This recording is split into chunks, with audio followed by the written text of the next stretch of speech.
Welcome to USA Global TV and Radio, where our mission is to provide education, entertainment, hope, and inspiration. USA Global TV and Radio connects you with experts and audiences all around the world every single day to help you succeed in business and to live a richer life. Visit us at usaglobaltv.com to learn about career and life-changing training and mentoring programs like the Listening Mentor. Subscribe to our newsletter to stay informed about our special programs and offers.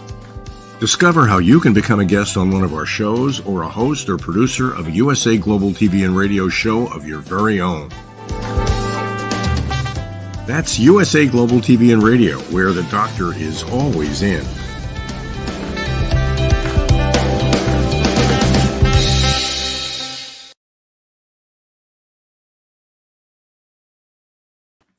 Hello and welcome to USA Global TV and Radio. My name is Caroline Heward and I'm known as the Harley Street Stress Expert. Our show today is Talking Heads and I'm an expert presenter in today's topic, which is how do you stop IBS from ruining your life? And it's part of the Mind and Body Connection series.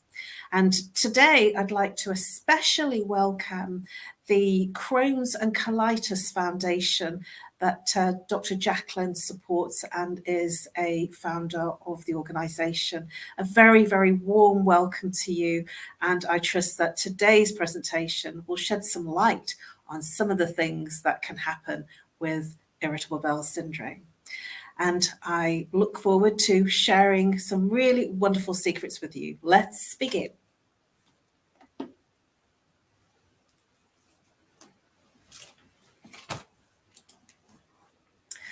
So I'd like to start off with a quote from Scarlett Dixon, and she writes from Living with IBS. Living with IBS is often a catch-22. You worry about your symptoms flaring up, which invariably causes those symptoms to flare up. I'm sure that as an irritable bowel sufferer myself of many years, of which I've got it very much under control now, as opposed to when I was first diagnosed almost 3 decades ago, is that this is a constant conversation, an inner dialogue that you have as a sufferer of irritable bowel syndrome, that the worry of those symptoms flaring up almost exacerbates and creates the instantaneous flare when you really don't want it to. So what is IBS? IBS is short for irritable bowel syndrome, and it is so commonly understood that it stands in its own right as being understood as a symptom and a syndrome known as IBS rather than its full title of irritable bowel syndrome. And so if anybody in conversation says, oh, I've got IBS, there isn't then a requirement for most people to feel they have to explain, which makes it a much easier conversation to say IBS rather than irritable bowel syndrome. So what is it? It's when the bowels, that's the intestines, get irritated or agitated. Irritated or agitated, leading to frequent or infrequent soft, that's semi-liquid, or hard stools. And this could be IBS. And the reason that this is very vague in terms of it could be, is it might be that when you have an experience of what somebody might say is IBS, that it might not be. It might be an infection, it might be an intestinal flare-up that's not related to IBS. And IBS is very much about the story that you tell rather than specific symptoms. In fact, when I was diagnosed when I was 27, which was almost 3 decades ago, I think it was over 3 decades ago, they said that there was nothing wrong with me in terms of the tests, but they said it was the story that I told in terms of the symptoms and when they occurred. And I thought that was really, really interesting in terms of having an understanding of why, what was actually happening. So this is more about the story rather than saying this and this and this equals IBS, because it is a whole plethora of things that can lead to what is commonly known as an attack or a flare-up of IBS. So irritable bowel syndrome, it's generally looked at in 3 different symptomologies. So when somebody is looking at diagnosing irritable bowel syndrome, there is 3 different ways that it can appear, and it can appear in all 3 ways in one person. So each person will be different in terms of how the symptoms show up. So there is IBS with diarrhea. So that means that you're constantly running to the toilet and the stools are very watery. Now, I have a little bit of a bone of contention about the term diarrhea, because when I was speaking to one of the consultants that I was under many years ago, they actually gave me a description that made me think quite differently about diarrhea. And that was that what's happening is the stool, the motion is locked in the bowel. And then what happens is there is a scraping of what comes off the motion in the bowel. And so what that means is that the motion is still there. So it's actually constipation, and that only the top layer of the motion is coming free. So I do have a situation of kind of looking at, is it diarrhea, or is it that you will feel like there's more in your system, but not feeling that it's all coming out? I know this is going to sound a bit pooey, but that's actually what irritable bowel syndrome is. So if you can move through the feeling of uncomfortableness about the symptoms and actually feel comfortable about feeling uncomfortable about what the symptom that you suffer is. So, and the second area is IBS with constipation. So that's a little different. That is where it's very difficult to pass motion. It is very difficult to go to the toilet and poo, because it'll have a feeling of being blocked in the body. And then the third type of irritable bowel syndrome is where there's a mixture of having IBS with diarrhea and having IBS with constipation. So sometimes it's loose stools, and sometimes as in watery, and sometimes it's very hard and very difficult to actually let go and push through the constipation. So I know this is a little bit in your face in terms of detail, but anybody that suffers with these types of symptoms will really get how uncomfortable it is.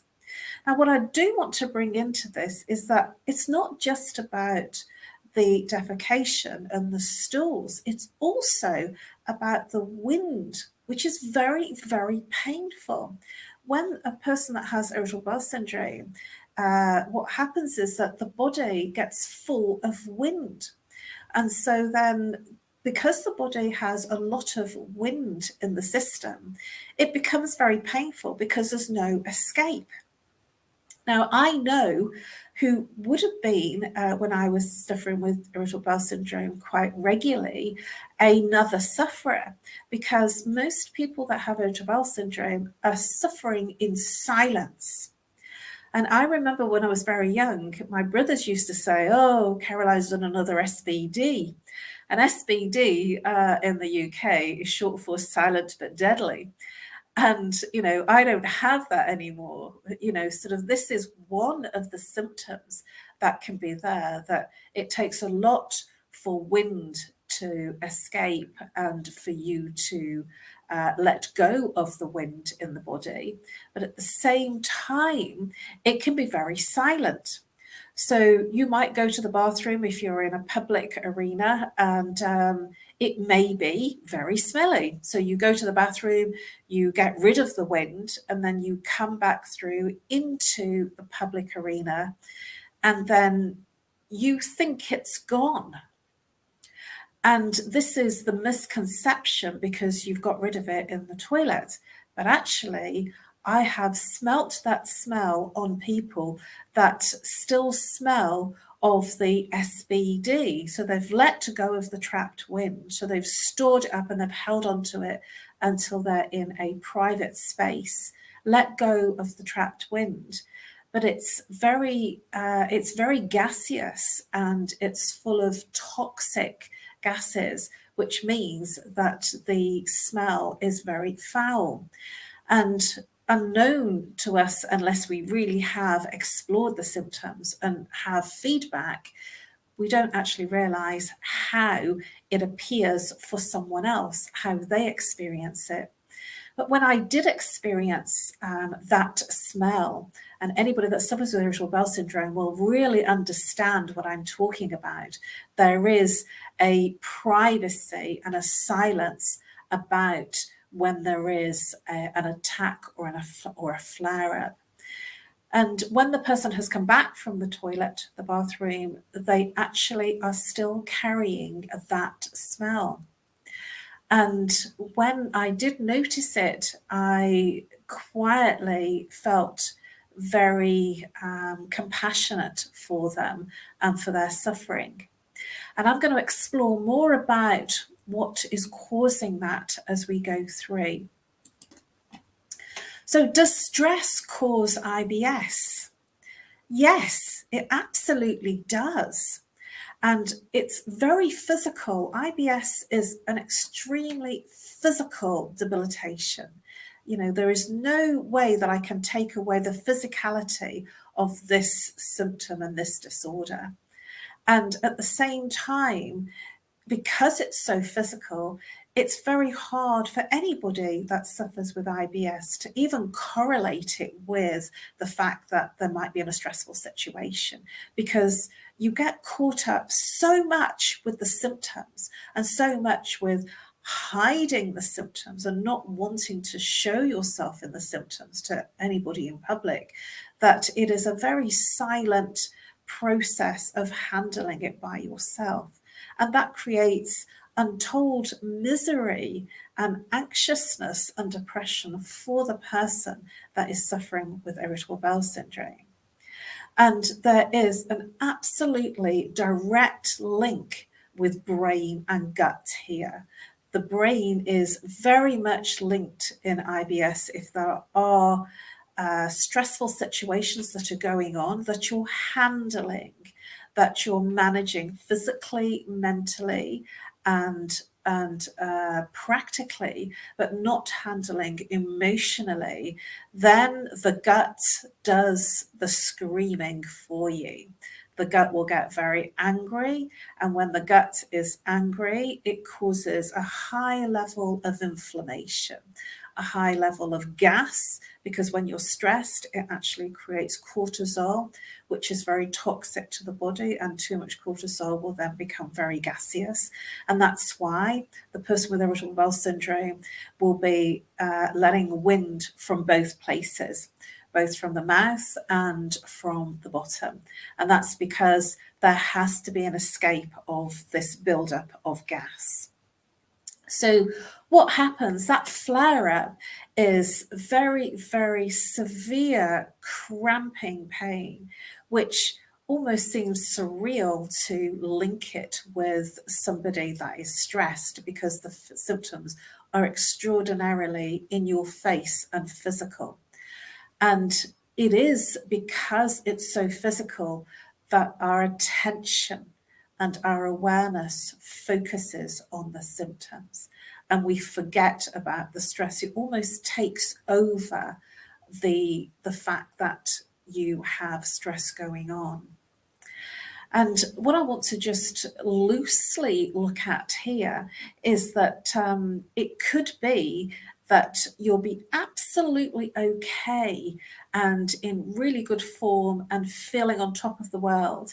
And then something happens, a trigger, and we're going to look at this a little later in this presentation, and everything can change. And so it can be a very instantaneous and immediate effect when you are struggling with stress. So let's explore a little more. So let's look at the triggers. Triggers can come in all shapes and sizes and from any aspect of your life. It can be a challenging friendship. It can be somebody said something to you that was difficult. And the challenge with somebody that has IBS is that instead of handling the emotion that they're feeling, they will appear very strong and very together.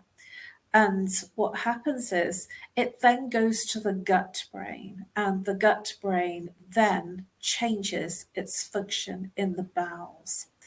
The trigger could be infection, it could be stress. And remember, infections are acid.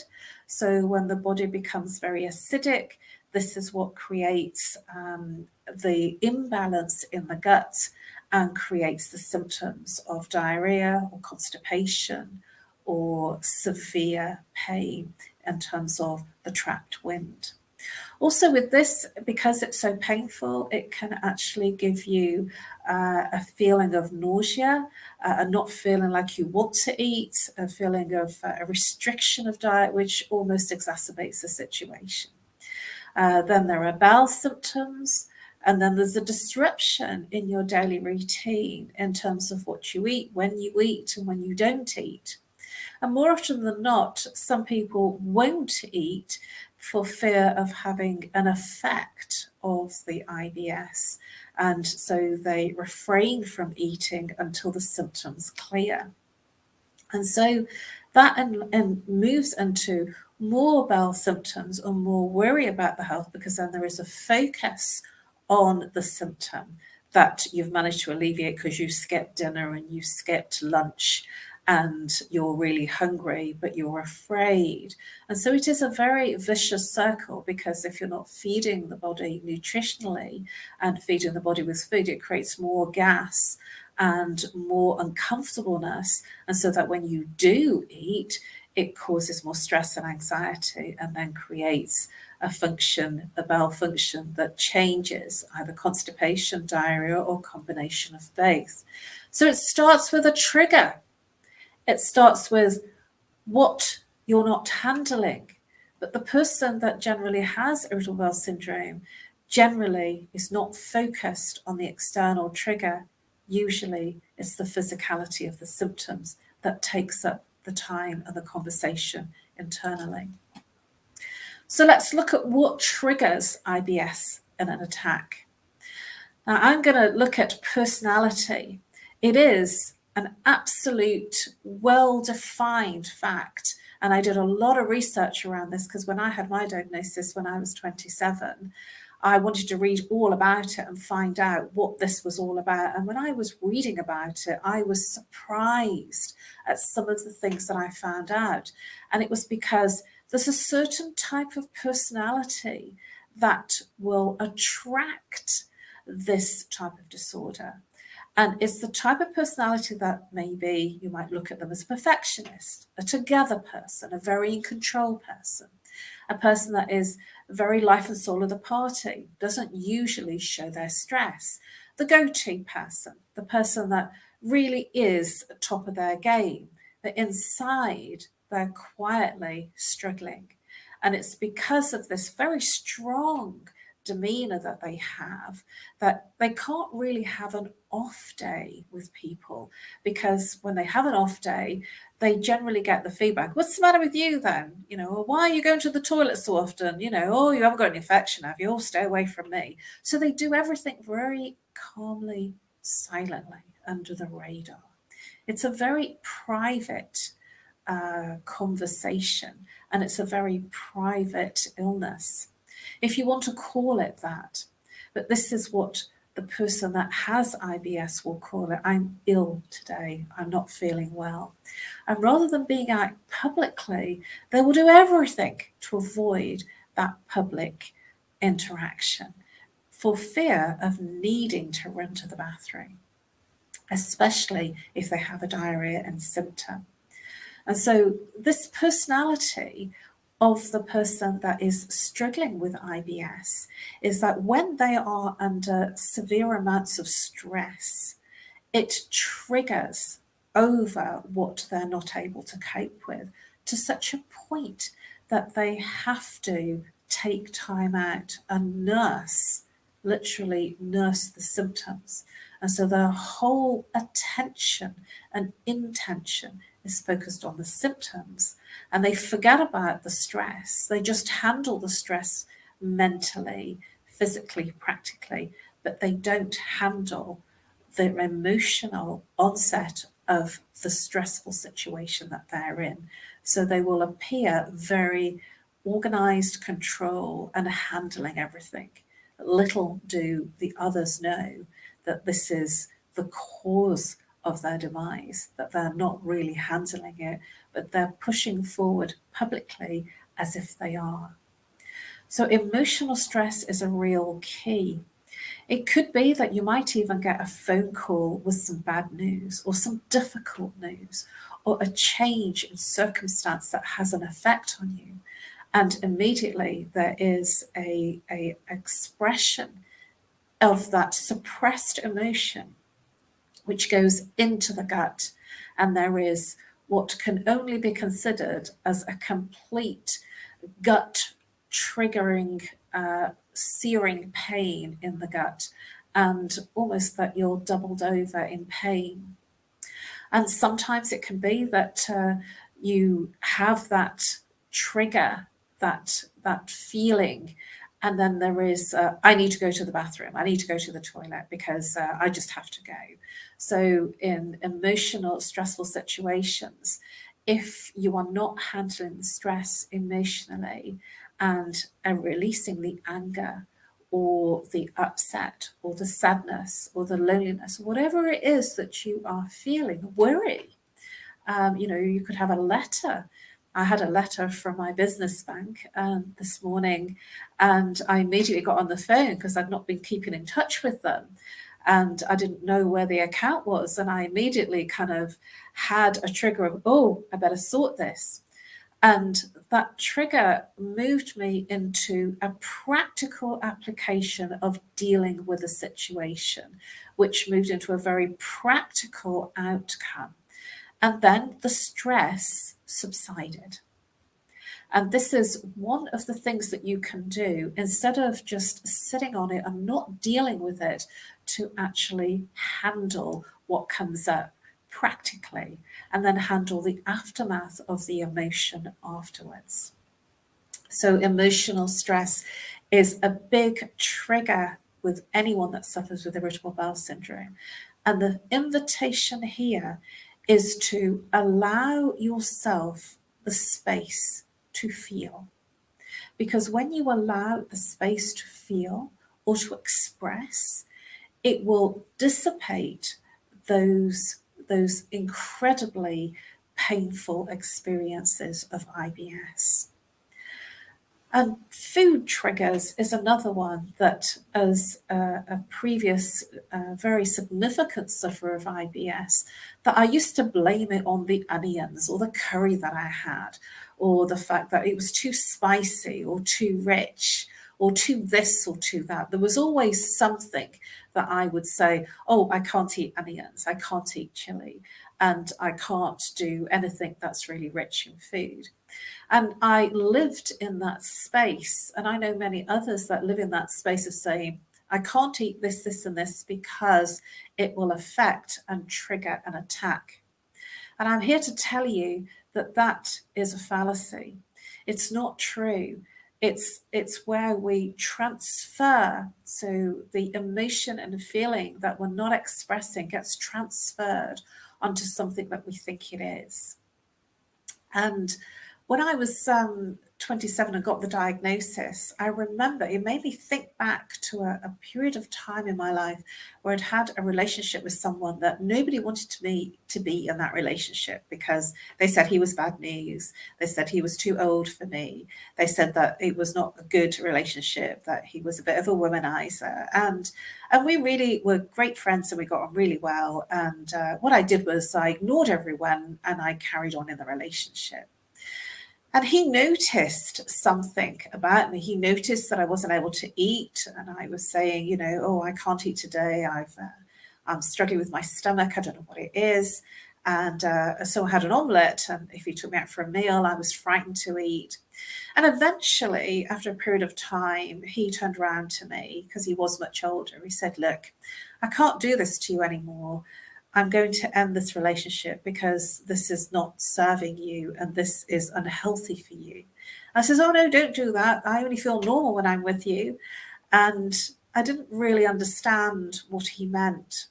And many years later, after I'd had the diagnosis, I met up with him again. I managed to cross his path at a gathering, and I expressed to him that I'd had this diagnosis. And he said, yes, he said, I knew that you had. I didn't want to frighten you because I was quite young.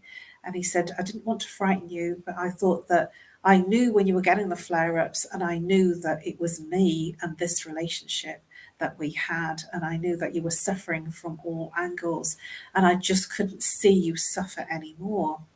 Even though it was difficult to end that relationship, he said, I couldn't see you suffer. And he really bought into my food triggers in a big way. And so I had a lot of attention on the food triggers. And now I'm really much more of a recovered person from IBS. And I do get the occasional attack, so to speak, when I haven't dealt with emotions and feelings, because that's a weak point now. But I can eat very spicy food, and I can eat onions without any repercussions. And all the things that I blamed it on are just not there anymore. And that is because I learned through my training and through all my therapy courses and case studies and working on myself, that to push the blame externally onto something that I was ingesting, even though it was very real and physical, was actually not serving me. And it was at that point that I realized, you know, it was okay to have a curry and not suffer. It was okay to have spicy food or that onion. And I really enjoy those foods now. And I like very spicy foods because I always stayed away from them because I was concerned, I was worried. And so this is something that we, as an IBS sufferer, can buy into and then suffer with a very limited diet. Caffeine and alcohol. Caffeine is something that many people will turn to, especially in corporate, because it can be a very stressful environment. And I certainly was part of that group that always had to have the cup of tea fix or the weak coffee fix, just like everybody else, to show up like everyone else. And in the background of being in corporate, there was also a lot of drinking involved, a lot of alcohol after work, lunches, and when there was any banquets or lunch networking events, there was always alcohol there.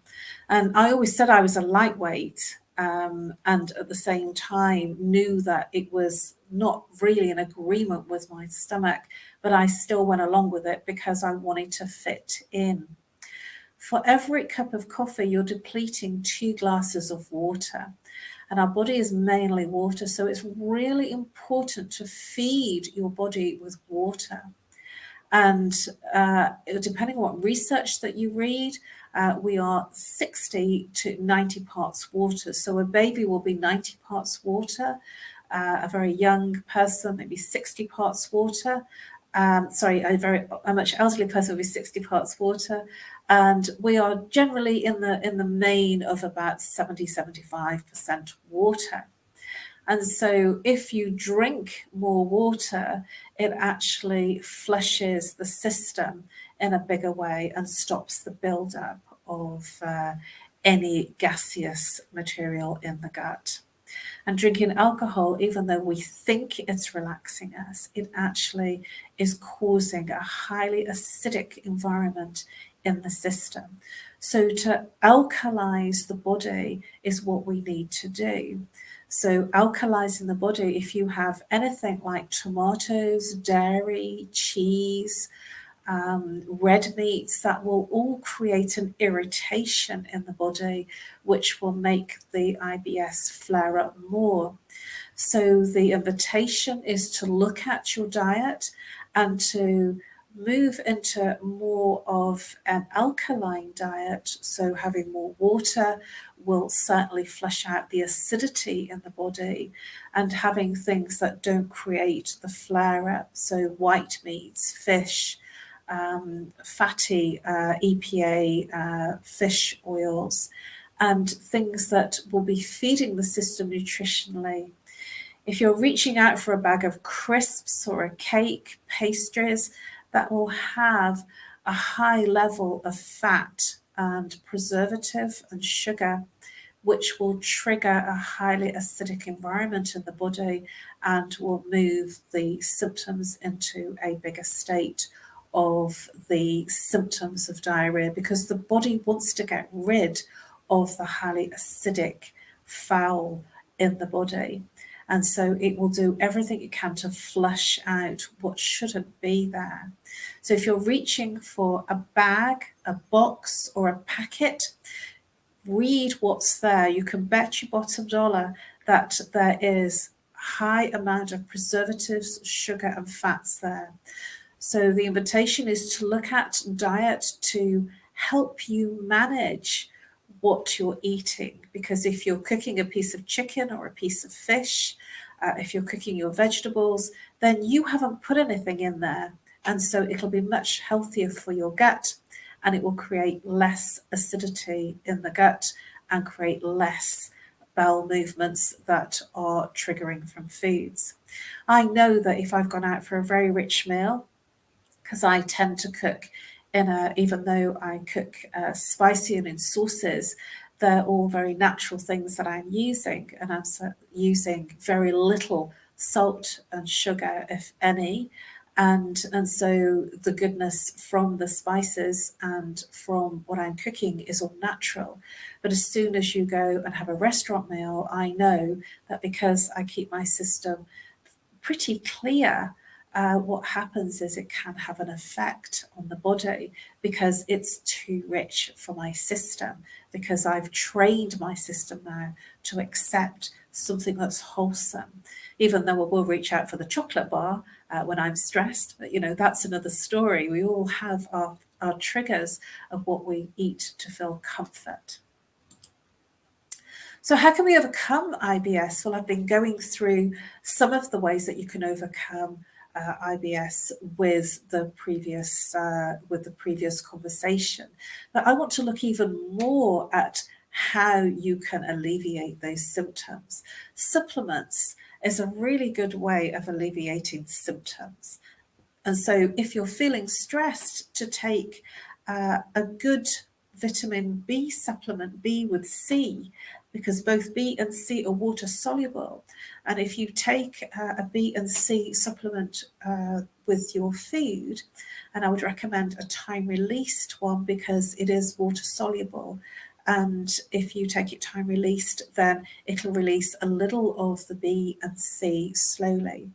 And vitamins B and C are the anti-stress vitamins, and they will fuel the body, feed it with the nutrition that it needs to overcome the stress that you're experiencing. Also, zinc is really good. The zinc is a natural antibiotic. And when you take zinc, it must be in an amino-chelated formula because the body can't digest zinc. And if you take it with a meal, it aids the absorption of the zinc. So it's very important to have the right combination. And taking the zinc, what it does is it literally flushes out anything that shouldn't be there. So when you go to the toilet, your pee will be very yellow or even brown. It just depends all the toxin that's built up in your body, actually what is there. I remember when I was taking a course of zinc, that it was very pungent, bright yellow. And I thought, oh my gosh, it's like a natural antibiotic, and it literally lets go, it detoxifies the body. And drinking lots of water will also flush out any of those toxins that you don't need. I would also recommend taking peppermint. You can buy it in capsule form, and you can take it in a cordial form. And the peppermint is an anti-inflammatory, and also it will alleviate the inflammation of the pains that you experience in the body when you are having a flare-up or attack. And I would also recommend taking, if you are having an attack of very severe pain, it will be a buildup of wind, trapped wind in the body. And so if you make a cordial, a small amount of cordial with water, you will find that it'll instantaneously, literally disappear that severe pain. And the pain can be so severe that it's hard to walk because there is a huge buildup of wind. I would also recommend taking charcoal tablets. You can buy them in biscuit form or in tablet form. They're not particularly tasty. And at the same time, it's an absolutely brilliant and effective way of reducing the high buildup of wind in the body, both ways, both from the mouth and from the buttocks. There are many other things, and I could spend a lot of time going through the types of things that you can do. But this is going to give you a start to proceed to supplement the symptoms that you experience, because there's no two ways about it. The symptoms are absolutely graphically, physically, and abominable. And they are symptoms that create a hell of a lot of havoc in your life. So to manage some of the symptoms from a health conscious way, rather than taking a chemical intervention, is much kinder to your system and will feed your body rather than chemically changing it. Well, there is just one more that I want to recommend as well, fiber gel. That was something that was recommended to me by the doctors. And I was very keen on not taking anything that was going to be chemically inducing any action in the gut. And fiber gel essentially is what the body needs to look after your system in terms of the fiber that it needs for a healthy gut. As I said, there's much, much more that I can share with you, but this will give you a good start to move forward in managing your symptoms. Now let's look at other things that you can do. Meditation. I know that some people hate the word meditation because many people say, oh, I can't do it. And I want to give you a really cool way to think about meditation. It is about being present in whatever you are doing. What do I mean by that? When you're in the shower, be in the shower rather than thinking about what you're going to do next, or the conversation that you had that was really difficult, or playing out a drama that's gone on in the family or in a relationship or a work situation. Literally be in the shower, feeling the water drain over your body, feeling the soap, feeling the experience of being in the water and being in a place of nurturing yourself. When you're taking a walk, whether it be to go somewhere, actually being present in that walk, taking notice of everything, the sounds, what you hear, what you smell, what you see, and how you feel in terms of the wind, the sun.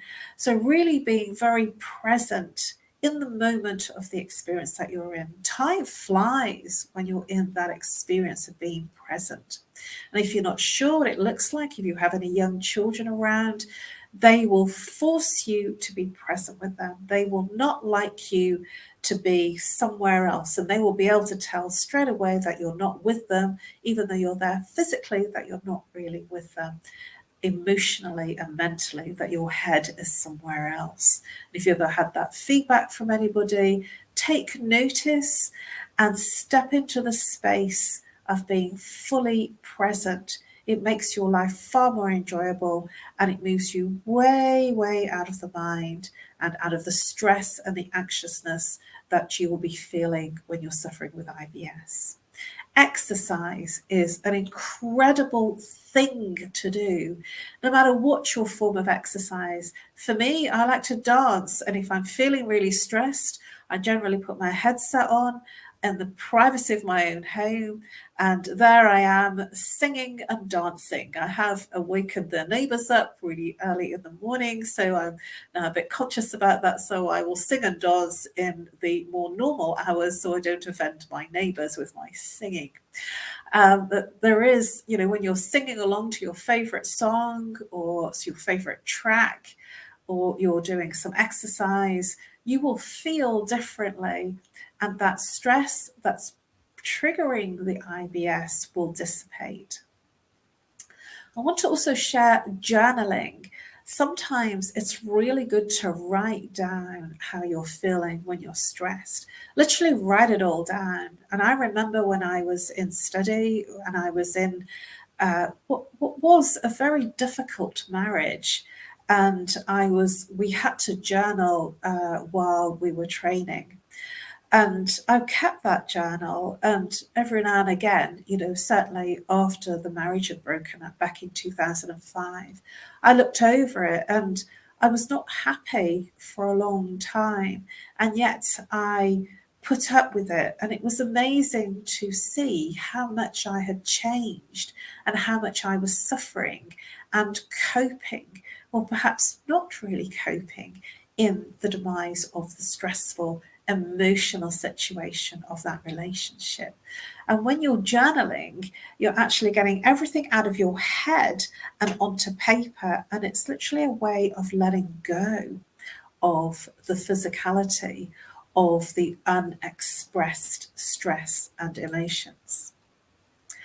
One final thing I want to share with you is the best sleeping position for IBS.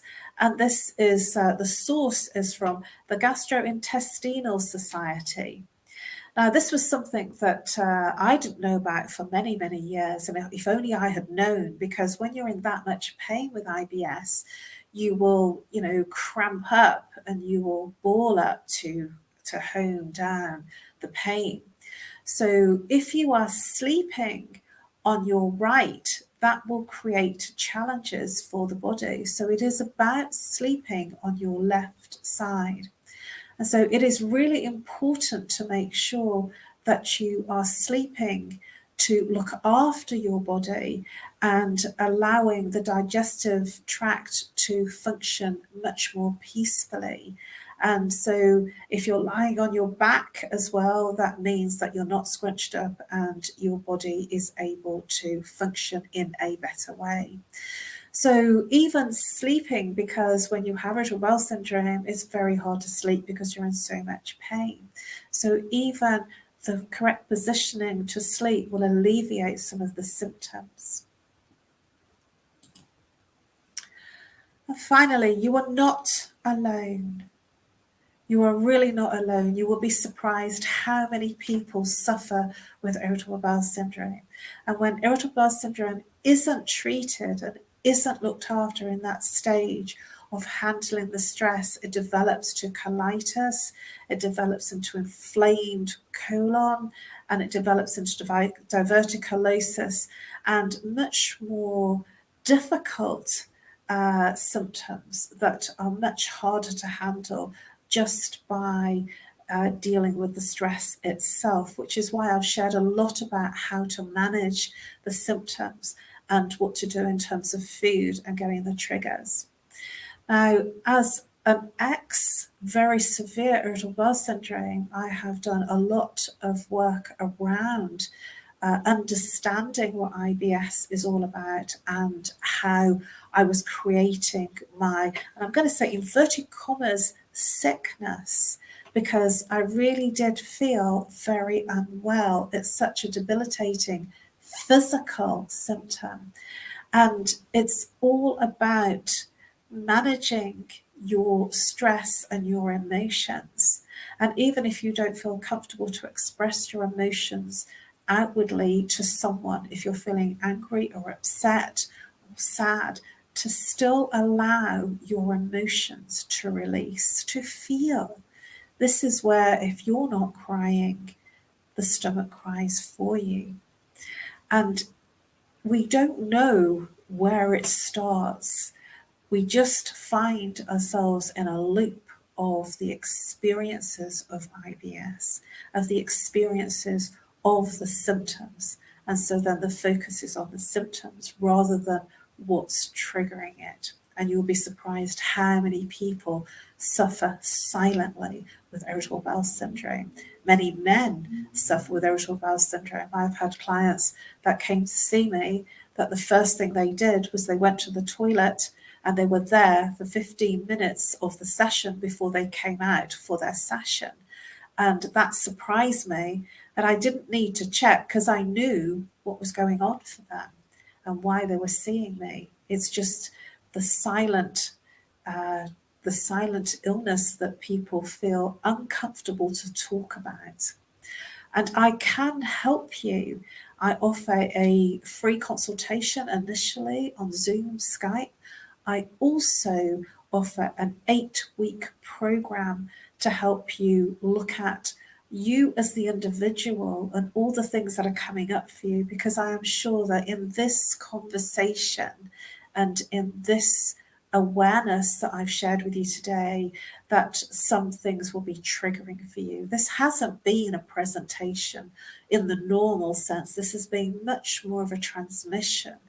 And when you get insight and awareness, this is where it's possible to make change.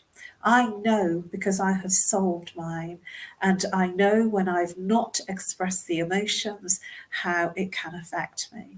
And you too, it doesn't matter how long that you've had these symptoms, it is possible to become the chief, the champion, and champion over these symptoms and live a better life.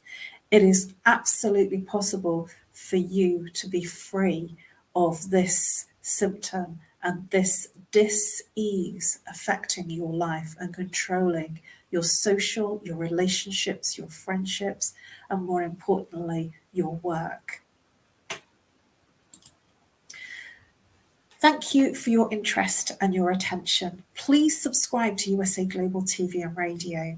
You can find all of our Talking Heads episodes under the playlist Talking Heads. If you Google my name, you will find, Google my name, Caroline Heward, and YouTube, you will find tons very easily of the USA Global TV and Radio, things that I've looked at in terms of Talking Heads and all the other presentations and talks that I've done under USA Global TV and Radio. It is my gift to help each and every one of you. It is my mission to create world peace, and it is my mission to do that one by one. I offer group work online and also individual work online if you are uncomfortable to be in a group situation. Please do reach out. I can help you, and I look forward to being of service to you in this silent dis-ease. We can, I am sure, overcome it together. You can contact me on nomorestress@live.co.uk, or my phone number, if you're international, +44. If you prefer audio, local 07523 120 189. Thank you for your attention, and really, really thank you for allowing me to help you this far. I look forward to helping you in the near future.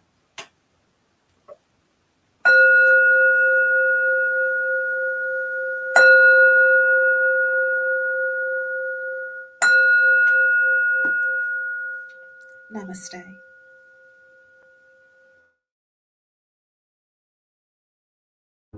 I just can't take it anymore. I am so tired. I am so frustrated and burnt out. Why won't anyone listen to what I have to say? Yet I look on social media and everybody's smiling and having a great time. Meanwhile, I feel totally alone with my world rushing by. Guess what? Great news. You have a choice. You can change the dynamic by learning how to listen at an elevated level yourself through the power of listening educational courses. Can you imagine from where you are today to having a life overflowing with abundance? It's possible. Learn how to listen at an elevated level. You'll have deeper connections, better relationships, and more authentic conversations. Start today. Go to usaglobaltv.com, education, and learn how to listen. We have courses and children's books. Let's work together to learn how to listen. This program is brought to you in part by the British School of Excellence and founder, Mr. Philip Sykes, building confidence, changing lives. Do you share our view that etiquette is a set of modern life skills that are essential for personal and professional success? Join us as an etiquette coach and change people's lives through the power of etiquette and manners. The last few days have been really amazing. I had a trainer course from the British School of Etiquette. And I must say it's been one of the best decisions I've ever made and one of the best investments I've made in my own training and development. Now, words alone will not describe the transformation and the positive path that I have traveled with the British School of Etiquette. I find I learned a lot from the lessons this time I came. The last few days with the British School of Etiquette have been fantastic. And what I've learned now is really beyond my expectations. This is the most rewarding experience and the best investment I have made this year. It was just great. I learned so much, and when I go back to Belgium I will incorporate a lot of it into my day-to-day life and business. It's been absolutely wonderful for the whole week that we were here. I feel transformed, and I feel like blowing a trumpet and tell people, come and do this school. This class is the best. This is the best school ever. You should take it. It will change your life immediately. I am now able to teach other people how to bring the best of them. Thank you. Thank you, BSC. Thank you. Thank you so much. Thank you. Thank you to our clients for their testimonials on the Train the Trainer program. Our exponential and global growth is so significant that we have evolved from the British School of Etiquette to the British School of Excellence, where we're investors in people. Let us invest in you and your career. Contact us to become an etiquette coach. Go to thebritishschoolofexcellence.com. Start your career and elevate your success today. USA Global TV and Radio presents international award-winning author, speaker, educator, Diane Floyd-Boehm. I want to thank everybody for joining us today on this special edition of the Corner Bookstore, USA Global TV, and we're talking with the co-host of the Corner Bookstore, Diane Floyd-Boehm today, who is herself an author of many books, not just children's books, but also books for adults. Diane, welcome to the Corner Bookstore. Everyone should have their own library. Even children should start developing their library and know that what happens in a garden, it grows. And I want their library to grow. And never ever get rid of a book, because what you might have enjoyed as a child reading and having lovely memories of your parents reading as you get older, you'll grow to cherish those books in another way. My specialty is to help people realize that we are all storytellers, and that if you have this yearning to get this story out, but you don't know how to get started, I want to be the person that you can come to, you can feel comfortable with. I'll learn your personality. We'll just go and have itty bitty baby steps, just like in my book, A Time to Fly. Before you know it, the young new author is ready to fly to and go to super professional coaches. Diane's books are available now at dianefloydbain.com. Charlie and the Tire Swing, How It Began. A Time to Fly. A Song of Peace. Rise, a Girl's Struggle for More. Harry the Camel. The Little Girl in the Moon. The Little Girl in the Moon, Moxie and Tycho Town. Moon League Adventures, The Serengeti. And I'm saying, go for it.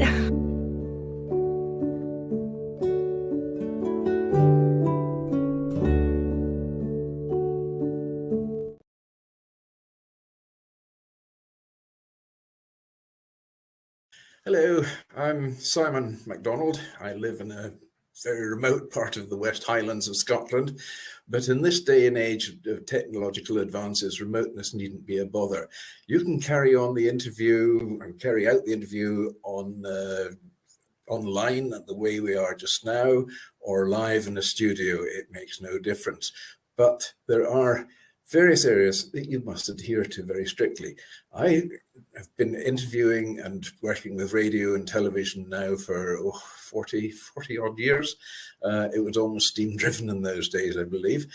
But the principles I work very much to is a principle of roll. That's R-O-L-L. And R stands for research. Research your subject and research them well. So you know everything about them, you know what the interview is going to be about, how you're going to construct it. A researching team is very handy if you have access to one. Then the next after that is O. O for observe. Observe your subject and just look how they react. Study their body language. Put them at ease as well. It's very important to put them at ease before the interview starts. Do that off camera and make sure they have absolutely everything they want and they're comfortable, and explain the whole procedure first.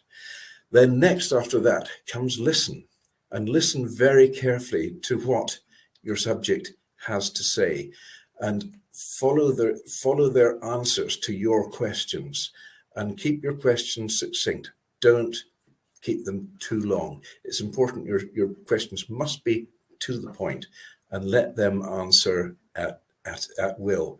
Intervene if need be if they're going on too long. I sometimes have a habit of doing that as well. I'm quite sure we all do. And the final L is lead. Now, lead from one question to the next. Lead your customer on, and you must lead and be the leader all the way as well. Try not to let your subject overtake you in what you've got to say. It's very, very important. You follow those simple rules of roll, and you will be well on your way to being a good interviewer and broadcaster. Thank you.